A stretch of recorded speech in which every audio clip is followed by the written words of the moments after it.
Bonjour, bienvenue dans cette nouvelle vidéo. C'est une vidéo un petit peu spéciale parce qu'on a décidé de monter cette chaîne YouTube pour s'orienter sur la passion des insectes, des animaux, de tout l'univers qui entoure le milieu de l'entreprise. Mais on va faire une petite entorse qui nous a été demandée sur l'étalage des papillons. Donc du coup on a préparé une vidéo sur le kit qu'on propose sur notre boutique, qui est donc le kit d'étalage à papillons, parce qu'on s'est rendu compte que c'était assez ludique d'étaler les papillons. On a voulu proposer en fait à nos clients qui sont fans de pouvoir faire eux-mêmes ce pas. C'est vraiment passionnant quoi. Le fait de pouvoir manipuler un insecte qu'on pourrait trouver quelque part pour le rendre beau et après être capable de le présenter soi-même. Nous on se régale de le faire avec des insectes qu'on achète auprès d'entreprises et auprès d'éleveurs. On s'est rendu compte que déjà ça coûtait très cher de réunir tout le matériel pour le faire soi-même, parce que le bois est cher, parce que les pinces sont chères, parce que les insectes quand ils sont pas trouvés sont chers aussi. Et donc on a eu l'idée de monter ces kits là pour proposer aux gens de pouvoir le faire soi-même en baissant ses prix, en faisant de l'achat de gros de notre côté et puis en vendant derrière. Alors c'est exactement le même matériel qu'on utilise pour nous, sauf que du coup on permet aux gens de le récupérer comme ça. Du coup on va vous présenter le contenu du kit. Quand vous l'achetez sur notre site, qu'est-ce que vous recevez? Vous commencez par recevoir la station d'étalage qui est exprès pour accueillir un papillon. Ensuite, vous recevez des bandes entomologiques qui permettent l'étalage du papillon, vous allez comprendre plus après. Suite à ça... Les épingles. Ouais, les épingles pareil, pour pouvoir fixer les ailes du papillon sur la station à l'aide des bandes.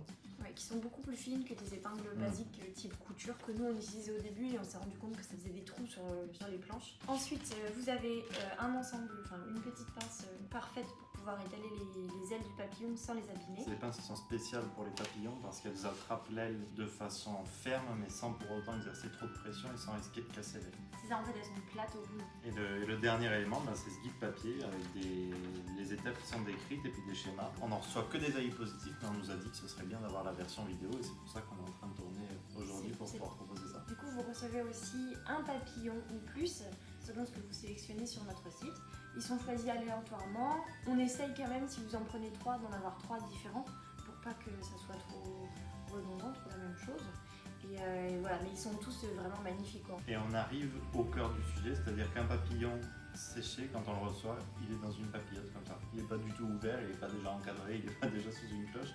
C'est à vous de faire le boulot de l'ouvrir, à nous de le faire quand on le vend. Et puis sur ce kit-là, donc c'est vous qui allez vous y essayer.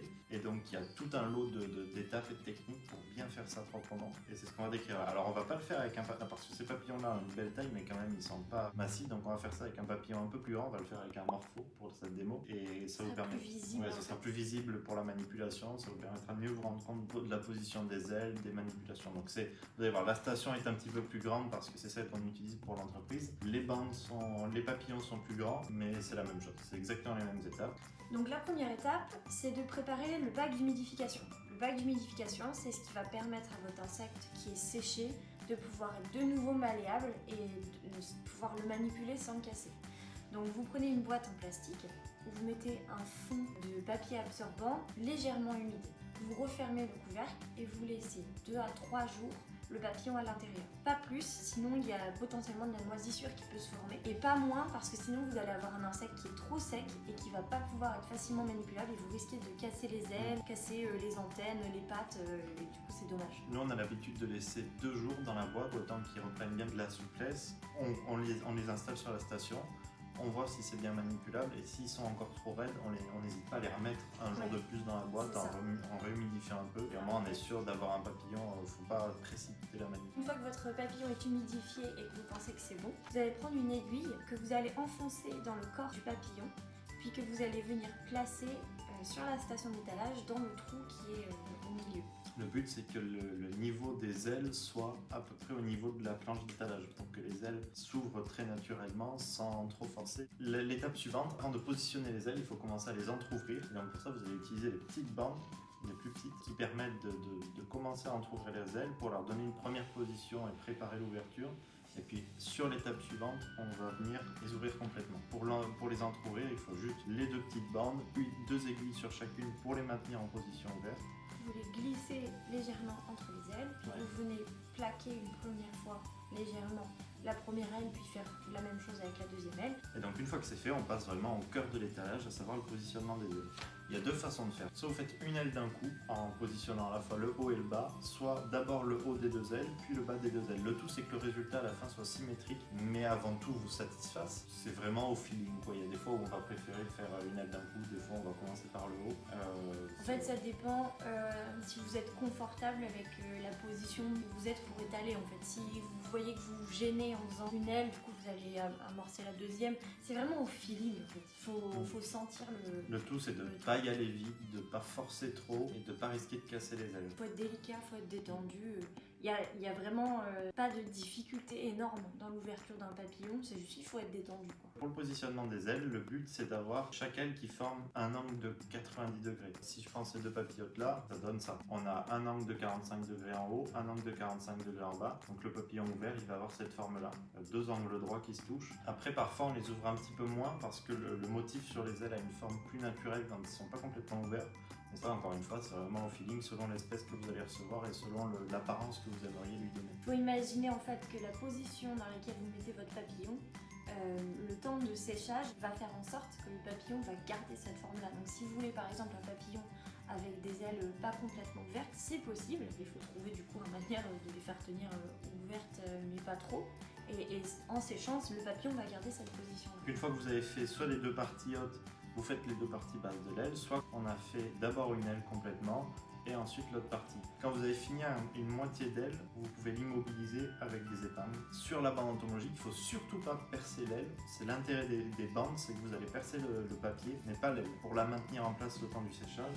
Et puis après, une fois que c'est sec, ça ne bouge plus, donc vous pourrez enlever de façon sécurisée. Si vous percez à travers les ailes, vous risquez d'avoir des trous.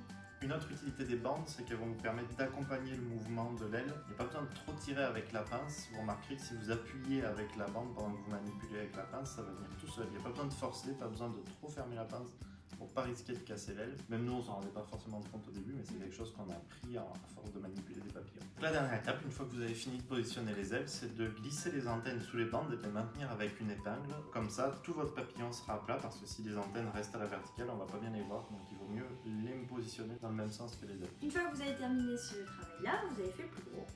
Maintenant, il va falloir passer à l'étape de séchage. C'est pas une étape à prendre à la légère parce que du coup, si vous ne le laissez pas sécher assez longtemps, votre papillon va se refermer un petit peu et vous allez gâcher votre travail. Donc le mieux, c'est de le laisser sécher dans un environnement sec pendant 2 jours. Et au bout de 2 jours, vous allez pouvoir enlever délicatement les épingles et les bandes entomologiques. Et votre papillon, il aura votre petite forme magnifique que vous lui aurez donnée. Donc là, c'est là où s'arrête un petit peu notre rôle avec ce guide et le matériel.